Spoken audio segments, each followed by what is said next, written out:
¿Cómo estás, Abidel? Súper bien. ¿Qué tal? ¿Qué tal te trata México? Como siempre, excelente. No puedo decir otra cosa de México. A ver, para la gente que no te conoce, me gustaría preguntarte y que me digas en tus palabras quién es Abidel Villarreal. Bien, yo me defino como un consultor político, apasionado por las campañas políticas, un fiel creyente en la organización estratégica, con ya más de 15 años de estar trabajando en este medio de las campañas y de todo lo que tiene que ver con gobiernos a niveles de gobernaturas, alcaldías, diputaciones, senadurías. Así que si tengo que definirme, un apasionado de la política con una especialización en la estrategia. Un apasionado de la política con una especialización en estrategia. Yo conozco un poquito de Abidel. Y yo me acuerdo que Abidel también tiene que ver cosas con el derecho y que empezaste muy joven con esto y que digamos que fuiste revolucionando de alguna manera y encontrándole metodología a lo que actualmente es la profesión de consultoría política y estrategia. Pero muy brevemente platícanos sobre cómo fue que empezaste con esto, porque es una historia padrísima y me gustaría por lo menos que nos regalaras un minutito de eso. De ahí parte todo. Desde muy joven decidí que iba a ser abogado. De hecho, estudié Derecho y Ciencias Políticas en Panamá. Tuve la gran dicha de ejercer la profesión de una manera exitosa. Desde mis inicios como pasante, como asistente, fui un asistente reconocido y posteriormente me dediqué a ser abogado más que todo en temas corporativos, con referencias en bancos y aseguradoras, que en ese caso pues Panamá brinda las oportunidades. Con el paso del tiempo me fui involucrando en el tema de la política, pero definitivamente el derecho estructuró mi esquema de pensamiento, mi orden, mi visión e incluso la influencia de todo lo que pude adquirir como conocimiento previo a estar en este mundo de la consultoría política, de autores, de pensadores, de escritores, formaron desde ese momento, desde mis inicios, el Abidel que es hoy. ¿Cuál es el principal reto que tú ves que tienen los consultores? Creo que el principal reto que tienen los consultores es la forma en la que hoy en día se están relacionando con la tecnología. Fundamentalmente en un tema súper escabroso como lo es el tema de la inteligencia artificial o la mal denominada inteligencia artificial desde mi punto de vista. Estos instrumentos no han llegado para reemplazar la capacidad, el talento, el análisis, la visión del consultor, pero sí han abierto una ventana para que cualquiera pueda pensar que puede ejercer una profesión que requiere capacidades y talentos muy especiales. Esta es una profesión en donde prácticamente no lo define la preparación académica, no se define por cuánto ha estudiado cada quien. Tiene un componente, un alto componente de capacidades personales muy especiales que son las que hacen la diferencia entre un consultor y otro. Entonces, ese reto está en cómo entendemos que hay herramientas, pero que esas herramientas no tienen la capacidad de reemplazar el análisis que nos caracteriza a cada uno de los que estamos en este medio, fundamentalmente viendo todos los aspectos dentro de una estrategia general. ¿Qué porcentaje le darías al consultor en intuición o estrategia? Más bien, intuición o estrategia, ¿por qué te vas? Yo creo que es una combinación en donde primero se da la intuición y después se da el desarrollo estratégico. Porque cuando uno está en este medio, y te lo digo por experiencia o por cómo yo me desarrollo, yo puedo estar haciendo ejercicio como lo hago diariamente y en ese momento me vienen ideas que podría decirse que son producto de la intuición o producto de estar permanentemente pensando en lo que diariamente haces. O estás viendo una película o estás leyendo un libro y te llega la idea que te resuelve un aspecto dentro de tus necesidades que estás teniendo con un cliente o dentro de la construcción estratégica que requieres hacer. Entonces hay intuición que requiere ser desarrollada en acciones estratégicas y que por supuesto requieren ser medidas, evaluadas, valoradas, ponderadas en cuanto a su efectividad. Pero sí hay mucho de intuición en esto que requiere un juicio muy particular para luego convertirse entonces en estrategia. Y hablando, el siguiente punto sería después de la estrategia. Yo sé que Avidel maneja una metodología que te ha costado muchos años desarrollarla, que la tienes como ya muy probada, pero la estrategia solita sin la metodología, digamos que no funciona, van pegaditos. Como dirían aquí, es junto con pegado. Definitivamente hay estrategia, pero sin metodología se queda en un documento en donde muchas veces yo lo ejemplifico diciéndole a las personas, aquí está el manual para que vueles un avión. ¿Te atreverías a volarlo solamente porque yo te entregue el manual?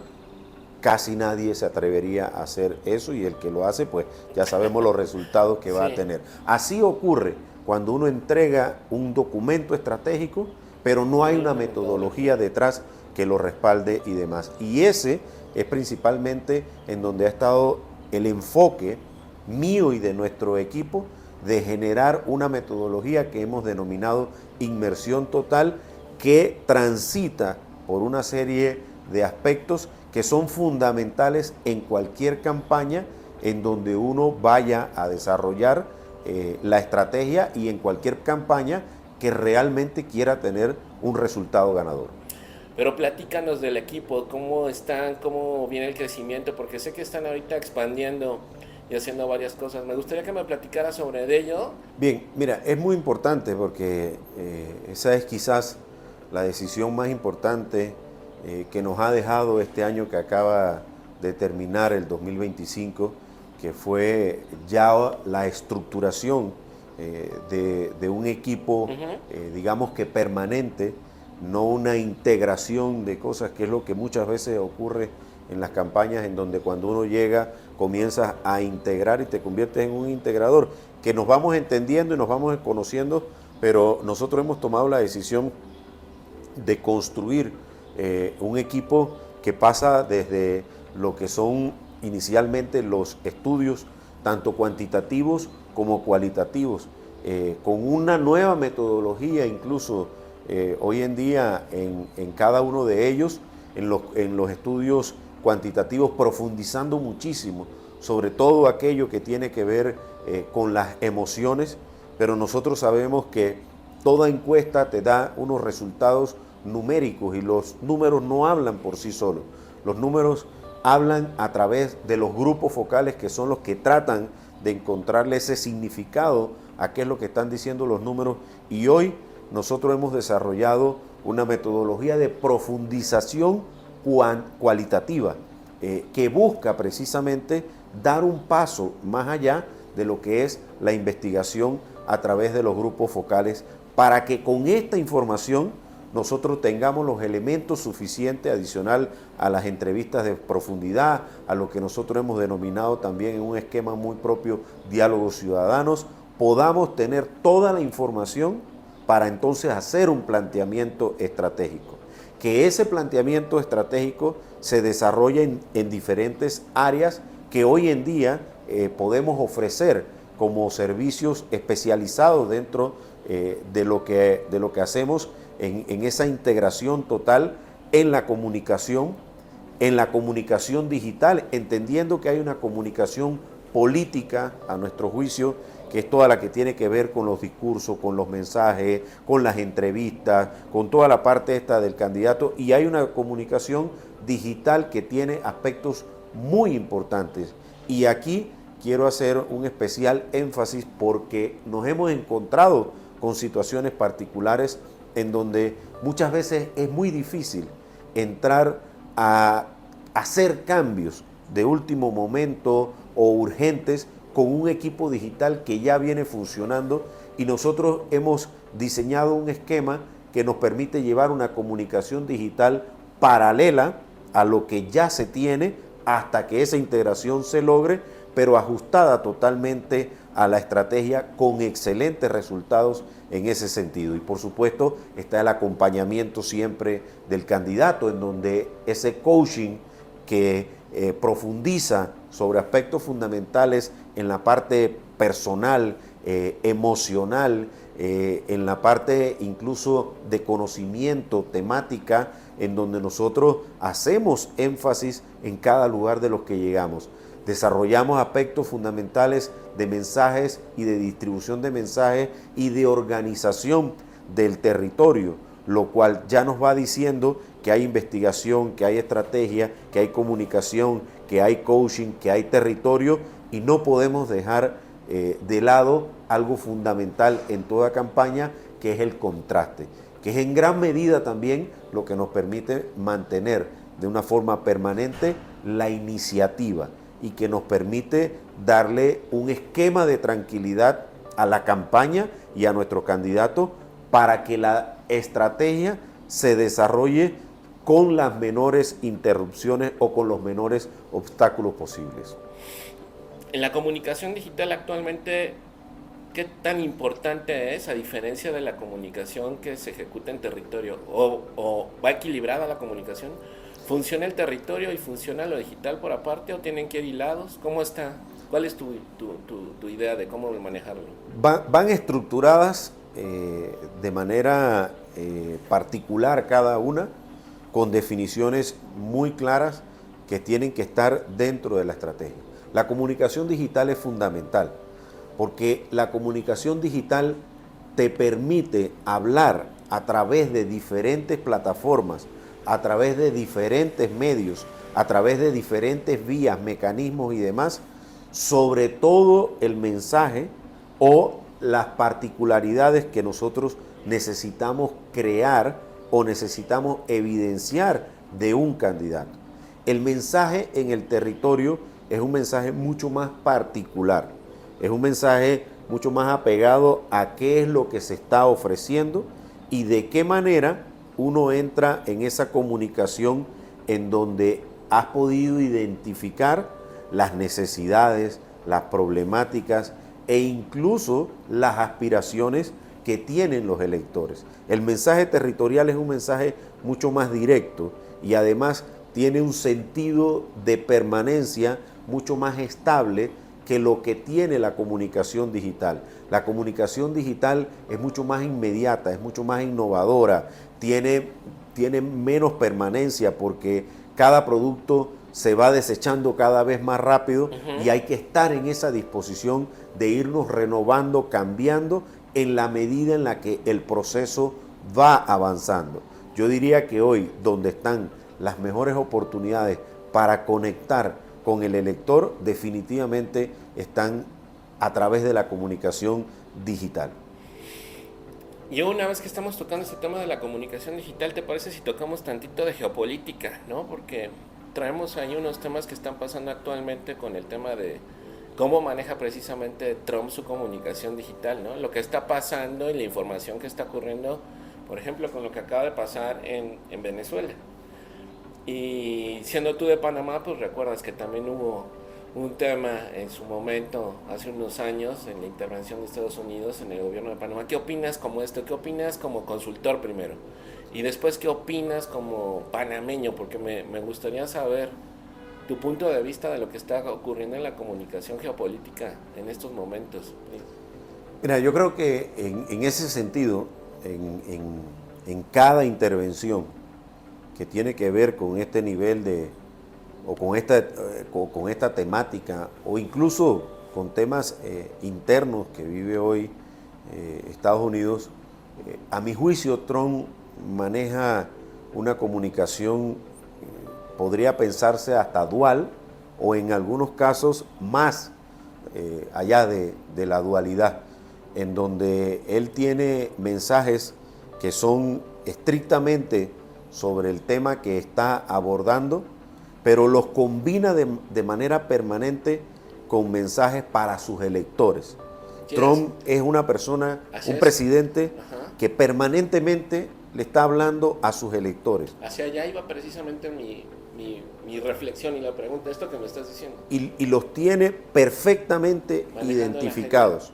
O sea, cómo él maneja la parte aspiracional del ciudadano americano o norteamericano en este caso, que podría incluso haber sentido que esa grandeza de su país estaba siendo disminuida. Trump lo aprovecha permanentemente y lo hace con mucho más énfasis cuando tiene que interrelacionarse con otros países o con otros mandatarios. En esa misma comunicación, él está dando líneas directas de qué es lo que tiene en su agenda para ejecutar, para plantear y demás, y de la forma en la que define un tema en particular. Cuando uno ve a Donald Trump en cualquier intervención, tiene que entender que de cada una de ellas se van a desprender muchísimos mensajes que tienen incluso destinatarios distintos. Entonces, esa es la variante importante que encontramos hoy en día en la comunicación de Donald Trump, que prácticamente lo diferencia de la gran mayoría de los presidentes que están en la relevancia mundial y en este caso latinoamericana.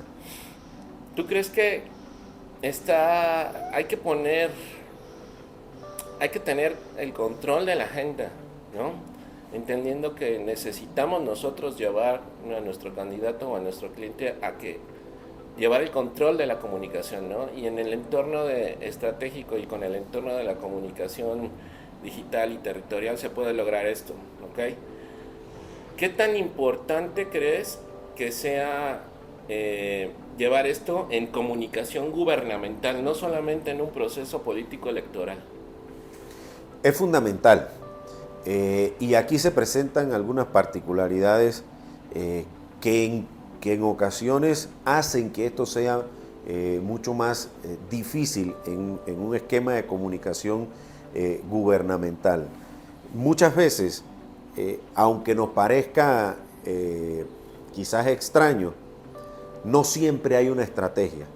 Detrás de cada organización gubernamental, detrás de cada esquema de gobierno y demás, no siempre hay una estrategia que haya definido cuáles son los ejes principales o cuáles son las prioridades de un gobierno. Entendiendo que existe, allí viene entonces cómo se organiza ese esquema comunicacional que requiere una gran disciplina, por quien sea la figura principal, ya sea el presidente, el gobernador, el alcalde. Se requiere una gran disciplina para mantenerse en un esquema de mensaje, en una priorización temática y poder hacer que de esa forma la comunicación logre uniformarse. Y después de esto viene la integración de los equipos que acompañan a cada gobernante, que lo entiendan de esa forma y que formen parte de esta comunicación. A eso, si le adicionas que la mayoría de los gobiernos son permanentemente asediados por la coyuntura o por hablar de temas que cada quien cree que son los principales o son los prioritarios, permanentemente este esquema de uniformidad comunicacional y de organización comunicacional está siendo boicoteado. Por lo tanto, regreso al punto de la necesidad fundamental de que se tenga una estrategia y una disciplina a la hora de cumplir con el esquema comunicacional que se haya planteado. Entonces estamos hablando de estrategia, disciplina. ¿Habría que tomar en cuenta la segmentación? Sí, por supuesto. Por supuesto que hay que tomar en cuenta la segmentación.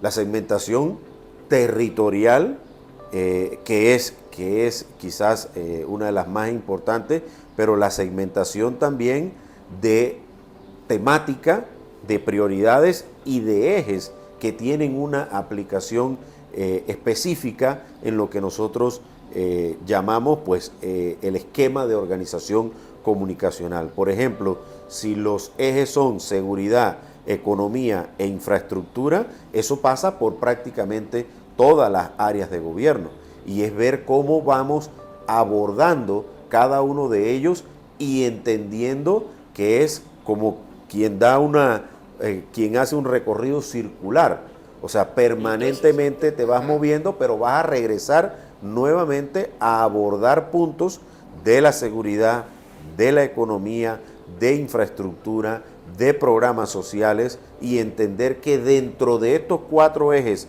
que pudiéramos definir como prioritarios en la gran mayoría de los gobiernos y demás, entra todo lo demás. Entonces de allí tú dices, bueno, lo vamos a segmentar en el territorio, lo vamos a segmentar en los grupos etarios, qué le interesa más a los jóvenes, la educación, las oportunidades de empleo, el poder desplazarse con toda tranquilidad y demás, los apoyos sociales que les permitan estudiar, y si te das cuenta, ahí pasaron por prácticamente todas las prioridades que acabamos de mencionar.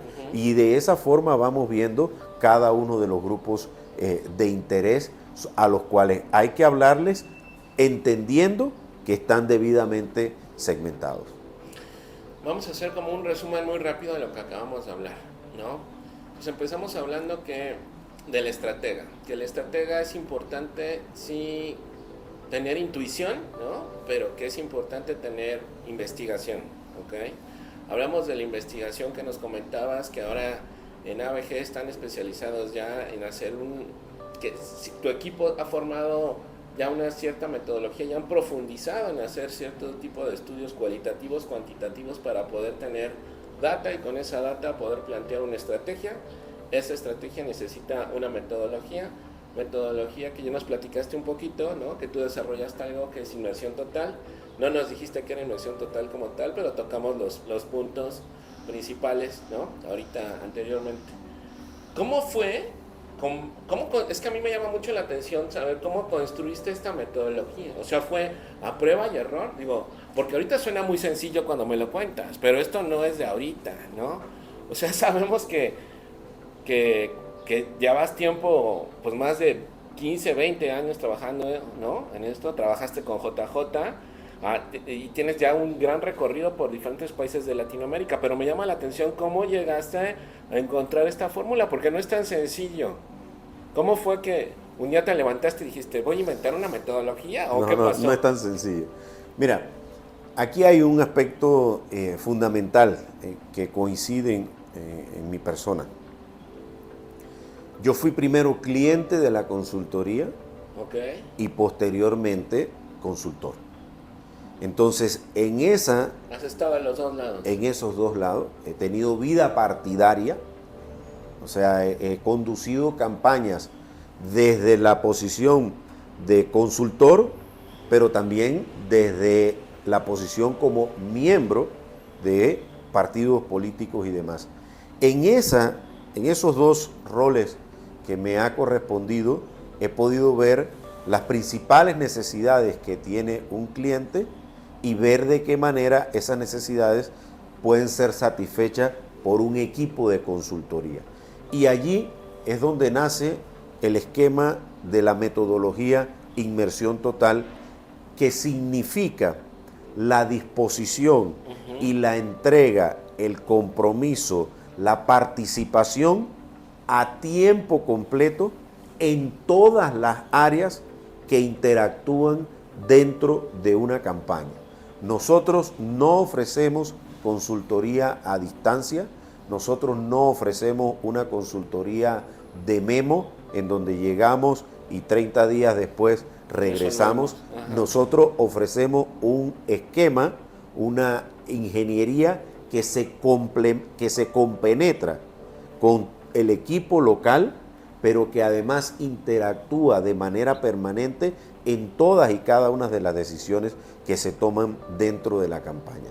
Es por ello que en esta metodología o bajo este esquema de trabajo, nosotros nos hemos convertido en una firma consultora que atiende un número específico de clientes y no podemos decir que tenemos 40 clientes, como dice, como algunas firmas pueden señalarlo y demás. Nosotros nos especializamos en un número mucho más reducido de clientes porque la calidad, la compenetración, todo el esfuerzo que requiere el servicio que damos nos permite hacerlo en este esquema de trabajo hacia un número mucho más pequeño de clientes, pero que definitivamente la satisfacción que obtienen y el resultado que obtienen es lo que también valida la metodología. Entonces, Inmersión Total es un esquema de trabajo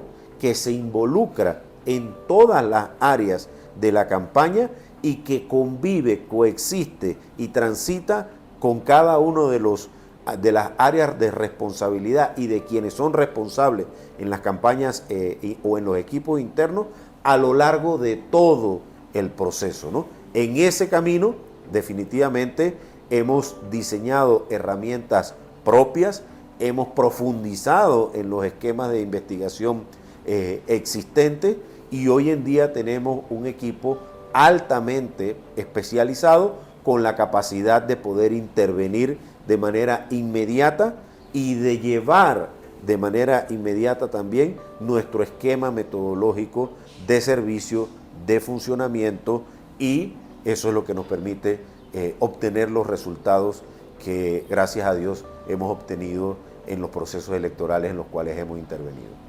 Vamos a hablar de algo que a muchos no les gusta hablar, pero yo sé que a ti te gusta hablar porque es algo que sabes manejar muy bien. Podemos hablar un poquito de contraste. ¿Qué tan importante es el contraste en comunicación actualmente? Ya sea en un proceso político o sea en tema de comunicación gubernamental. Entendiendo el contraste como es la palabra, ¿no? O sea, de comparar lo bueno con lo malo. Pero, ¿crees que es fundamental para un esquema de comunicación en cualquier proceso? Es indispensable. Yo diría que no puede plantearse una campaña y una estrategia si nosotros no contemplamos el contraste, entendiéndolo como lo es. El contraste es aquello que le da certeza, tranquilidad a la ejecución de la estrategia.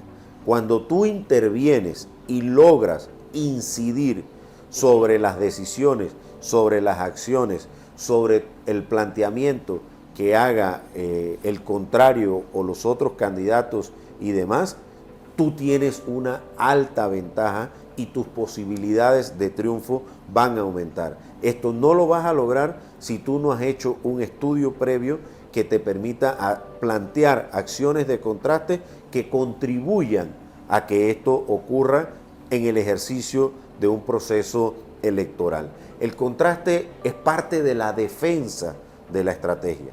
Es lo que te permite garantizar que puedas mantener la iniciativa, que tus acciones estén por delante y que no tengas que salir a defenderte, sino que pongas a los demás a la defensiva. Entonces, en ese escenario, yo lo hablo con toda amplitud, porque en los procesos en los que participo, una de las cosas que siempre va a formar parte de este documento estratégico y de las acciones que vamos a aplicar es cómo nosotros vamos a lograr ese nivel de tranquilidad y ese nivel de certeza de que la estrategia va caminando por un camino que tiene la menor cantidad de obstáculos posible. Evidentemente, el contraste también tiene sus etapas, tiene su nivel de intensidad, y ahí parte de las acciones que se desarrollan, que incluso muchas veces uno las tiene planificadas, las ha estructurado, las tiene totalmente en condiciones de aplicarlas, pero muchas veces no son necesarias que ocurran y demás. Lo que no puede encontrarte, o en la situación en la que no te puedes encontrar como estratega, es en necesitar algo y no tenerlo. Esa es la regla de oro en esto. Es mejor tenerlo y no necesitarlo que necesitarlo y no tenerlo.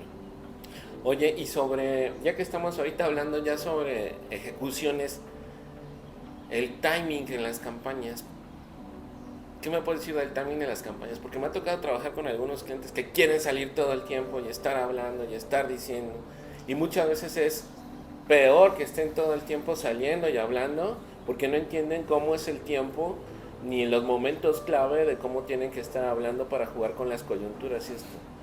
En inmersión total también tiene mucho que ver esto del timing. Siempre que estamos teniendo quizás los primeros momentos o los acercamientos, esa es una pregunta que le surge a cualquier candidato. Oye, ¿y estamos a tiempo? ¿No será que ya no tenemos tiempo o estamos muy de manera anticipada? Y mi respuesta en esto es la misma.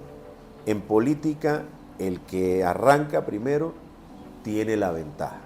Eso no significa que tiene que haber una sobreexposición desde el primer momento hasta que llegue el momento electoral. Iniciar antes puede significar la organización interna. Iniciar antes puede significar el poder contar o asegurar que contamos con las herramientas tecnológicas que se requieren en una campaña para poder tener una comunicación efectiva. Iniciar antes puede involucrar la preparación incluso del propio candidato. Entonces, la distribución de la estrategia en el tiempo es el timing. O sea, ¿qué corresponde en cada momento? Es la medición de los tiempos y como si fuese una composición musical, es en qué momento entra cada instrumento y cuál es la nota musical que va a predominar en ese determinado momento. Entonces, la estrategia que no tiene distribución en el tiempo es un documento de PowerPoint. Simplemente se queda en el papel. Se queda en el papel y no vas a poder tener certeza de que las cosas ocurran. Haciendo un planteamiento estratégico, tiene que haber una distribución en el tiempo de qué corresponde en qué momento. Entonces, allí es donde nosotros vamos a construir el documento táctico de la estrategia. La estrategia tiene muchos otros documentos que se desprenden de la misma. Está el planteamiento general, pero después entramos a las particularidades. Y el timing se desarrolla también en ese documento táctico, en donde vamos a ver qué acción corresponde a qué momento y a qué circunstancia. Entonces, digamos que los que pretenden ser candidatos para el próximo proceso tienen que tener este timing mucho más adelantado, porque una campaña no se construye en 3 meses. Por supuesto, una campaña se visibiliza dentro del marco de la legalidad, dentro del calendario electoral, pero ha iniciado mucho antes. O sea, si algo yo tuviera que decir es que quienes pretenden ser candidatos en las próximas elecciones de 2027 aquí en México, ya tienen que estar en su proceso de planificación y ya tienen que estar viendo todo lo que corresponde al 2026 para llegar en una condición de fortaleza y de tener reales posibilidades de ganar en junio de 2027. Pero los trabajos de investigación ya hay que tener ese benchmark inicial que contempla todos los aspectos que se requieren dentro de una investigación: el humor social, la problemática, la profundidad de la imagen, los atributos formadores de la intención de voto y demás. O sea, no podemos pretender construir la capacidad de una persona dentro de los términos que nos da el proceso electoral. O sea, si nosotros no trabajamos desde ahora cada uno de los atributos que tiene en el imaginario el elector, el ciudadano, del gobernante que espera o que desea que ocupe un determinado cargo desde ya, créeme que en el proceso electoral no va a haber tiempo suficiente para eso. Entonces, mi consejo es que todo aquel que quiera participar en un proceso electoral o que tenga las intenciones de participar en el próximo proceso electoral de 2027, si ya no tiene la decisión tomada, le queda poco tiempo para tomarla y para arrancar con todo el proceso que nosotros hemos hecho referencia en esta entrevista. Por ahí he escuchado muchos amigos consultores que dicen que lo único que no puedes conseguir dentro de un proceso electoral es tiempo. El tiempo es el único recurso al que no le puedes agregar absolutamente nada. No hay un día más, no hay una semana, mucho menos una semana más. El tiempo es ese recurso finito del cual contamos. Podemos tener más spots, podemos tener más espectaculares, podemos tener más bardas, podemos tener lo que querramos en comunicación. Podemos ir a muchas más entrevistas que hoy no tenemos espacios radiales o televisivos y demás. Pero un solo día más no lo vamos a tener. Y aquí no es como en otros países en donde hay segundas vueltas, nada. Aquí nos jugamos todo en un solo día. No hay posibilidad de que te puedas equivocar y luego subsanarlo en una segunda oportunidad o llegar a la elección diciendo yo gano en segunda vuelta. Eso no existe. Aquí hay que ganar el día de la elección y hay que ganar contundentemente. Y la elección se gana antes del día de la elección. Cuando nosotros llegamos a ese día es a ratificar todo el proceso y toda la construcción que ha llevado meses antes lograr estructurarla y lograr que tenga ese nivel de conexión con el ciudadano en cuanto al mensaje, en cuanto a las acciones, en cuanto a todo lo que plantea una campaña, lo que plantea un candidato, lo que plantea un partido y todos los elementos que se conjuguen en un proceso electoral. Para ir cerrando esta entrevista, Miguel, tengo dos preguntas más. Me gustaría ver tu visión de cómo ves actualmente México en cuestión política, cómo ves el tema de cómo se está manejando el país y cómo está actualmente el oficialismo y la oposición. Esa es una parte. Y me gustaría tener tu visión como qué está pasando en Panamá, porque no tenemos mucho aspecto, ni mucho retro, ni visión en México de lo que está pasando en Panamá.